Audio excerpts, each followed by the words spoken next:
الحمدللہ وحدہ والصلاة والسلام علی من لا نبی بعدہ اما بعد اعوذ باللہ من الشیطان الرجیم بسم اللہ الرحمن الرحیم اولئک الذین اشتروا الضلالة بالهدى فما ربحت تجارتهم وما كانوا مهتدین صدق اللہ العظیم۔ یہ سورۃ البقرہ کی آیت نمبر 16 ہے۔ اس آیت کا تعلق پچھلے مضمون سے ہے، پچھلی آیتوں سے ہے۔ آپ سب واقف ہیں کہ منافقین کا تذکرہ چل رہا ہے، یعنی کہ وہ لوگ جو زبان سے اور اپنے اعمال سے خود کو مسلمان ظاہر کرتے تھے، مگر حقیقت میں دل کے اندر ان کے کفر بھرا ہوا ہوتا تھا۔ ایسے شخص کو بولتے ہیں ڈوئل پرسنالٹی، یعنی کہ منافق، جس کے دو چہرے ہوں۔ بہرحال ان منافقین کی دو جماعتوں کا یہاں پر تذکرہ ہو رہا ہے۔ کہا جا رہا ہے اولئک الذین اشتروا الضلالۃ بالہدی، یہ وہ لوگ ہیں جنہوں نے گمراہی کو ہدایت کے بدلے میں خرید لیا۔ یہاں پر اللہ تعالیٰ نے ان کا جو معاملہ تھا اس کو سمجھایا ہے تجارت کی مثال دے کر، یعنی کہ ایک ہوتی ہے ہدایت، سیدھا راستہ، اللہ تعالیٰ کی رضا اور اللہ تعالیٰ کا شکر، اور ایک ہوتی ہے گمراہی، ٹیڑھا راستہ، اللہ تعالیٰ کی ناشکری اور اللہ تعالیٰ کی ناراضی۔ تو ان لوگوں نے سیدھے راستے کے بدلے میں ٹیڑھے راستے کو خرید لیا، اللہ تعالیٰ کی رضا کے بدلے میں ناراضگی کو خرید لیا۔ وجہ کیا تھی؟ صرف دنیا کی ذلیل خواہشات، دنیاوی جو معاملات تھے، دنیاوی جو چودراہٹ تھی، وہ ان کی آنکھوں پر ایسی پٹی باندھ دی اس کی کہ ان کو حقیقت نظر نہ آئی۔ دراصل یہاں پر دو طرح کے منافقوں کا تذکرہ ہے۔ علماء نے فرمایا ایک منافقوں کی جماعت تو وہ تھی جو کٹر کافر تھے، اور ان کا عمل یہی تھا کہ زبان سے یا اعمال سے خود کو ایمان والا ظاہر کرنا، اور ایسا زبردست ظاہر کرتے تھے۔ صحابہ کرام کا بیان ہے کہ جو منافق ہوتے تھے، اللہ کے رسول کے علاوہ تو صحابہ کرام تو نہیں جانتے تھے عمومی طور پر، لیکن اللہ کے رسول کے زمانے میں منافق بھی نماز نہیں چھوڑتے تھے، پابندی کے ساتھ نماز پڑھتے تھے۔ یہاں تک کہ صحابہ کہتے ہیں کہ بعض لوگ ایسے تھے کہ اگر وہ چل نہیں سکتے تھے تو وہ دو آدمیوں کا سہارا لے کر گھسٹتے ہوئے پاؤں کے ساتھ مسجد میں داخل ہوتے تھے۔ منافقت کا دعویٰ کرنے، یعنی کہ اسلام کا دعویٰ کرنے کے بعد پھر نماز چھوڑنے کی کسی کو اجازت نہیں تھی، چاہے وہ منافق ہی کیوں نہ ہو۔ منافق بھی نماز نہیں چھوڑتے تھے۔ ہم لوگ پکے ٹھکے مسلمان ہیں، ہم لوگ کیا ہیں؟ پکے اور ٹھکے مسلمان، اور ہماری نمازیں کن باتوں پر چھوڑتی ہیں؟ اللہ ہماری حفاظت کرے۔ مجبوری والی بات ایک الگ ہے، میں مجبوری کا نام نہیں لیتا۔ مجبوری جیسے ایک شخص ہے، سو گیا، نہیں کھلی بیچارے کی آنکھ، ہو گئی نماز قضا، اب وہ قضا کر لے، یہ تو ایک الگ سی چیز ہے۔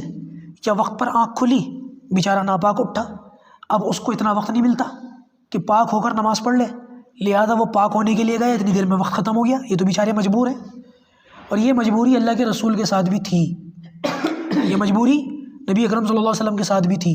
ایک سفر میں تھے، حضرت بلال رضی اللہ تعالیٰ عنہ سے کہا، صحابہ ساتھ تھے، آپ نے حضرت بلال سے کہا کہ پہرا دیتے رہو، اور سورج کی طرف، جدھر سے سورج نکلتا ہے مشرق کی طرف دیکھتے رہو، اور جب سورج نکلے تو تم اذان دے دینا، ہم سب کو اٹھا دینا۔ روایت کے اندر آتا ہے کہ حضرت بلال اونٹ سے ٹیک لگا کر بیٹھ گئے اور سورج کی طرف دیکھتے رہے، اور ان کی بھی آنکھ لگ گئی۔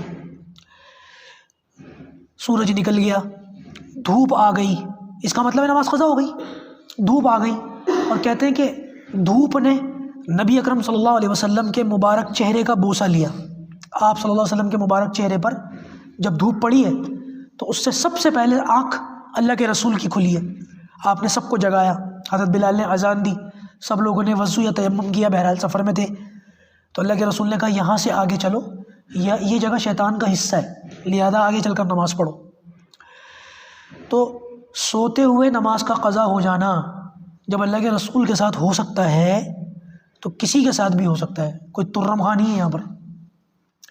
پرانی دلی کا واقعہ ہے اور میرے خیال سے 8-10 سال پرانا واقعہ ہے۔ یہ بات مجھے اس لیے یاد رہ گئی، ایک صاحب تھے، وہ مسجد پابندی سے نماز پڑھنے جاتے تھے۔ اللہ کی شان میں اس دن، کیونکہ میں یہاں تو امام نہیں بنا تھا، میں تو وہاں پرانی دلی میں تھا، طالب علمانہ دور تھا، تو اپنے محلے کی مسجد میں نماز پڑھتے تھے۔ تو ہوا یہ کہ امام صاحب اس موقع پر، امام صاحب ہیں، انسان ہے، فرشتہ تو نہیں ہے، ہوا یہ تھا کہ بیچارے دیر سے اٹھے اور ناپاک ہو کر کے اٹھے۔ تو امام صاحب کی دیانت دیکھیے، بیچارے پاک ہونے کے لیے چلے گئے اور مؤذن صاحب کو اشارہ کر دیا کہ آپ نماز پڑھا دیجئے۔